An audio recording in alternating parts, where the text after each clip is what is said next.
البرفيوم ده جامد قوي، جامد قوي قوي قوي. مارشميلو بلاش.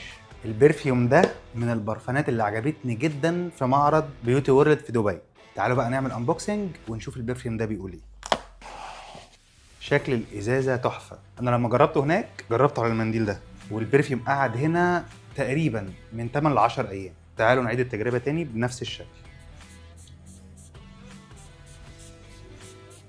هو خلاص هو طلع لي. هو عباره عن فراوله وراسبري ومسك الحته الباودري دي، وطبعا في مارشميلو. البرفيوم ده سكسي جدا، وشايفه انه نسائي اكتر من رجالي، يعني ما ينفعش راجل يرشه. سعره طبعا ببلاش البلاش بالنسبه للباكج والازازه والاوتومايزر والريحه.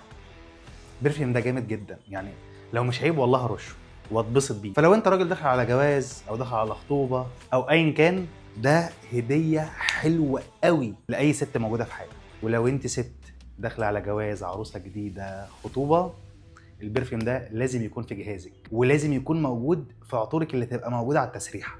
بس كده، سلام.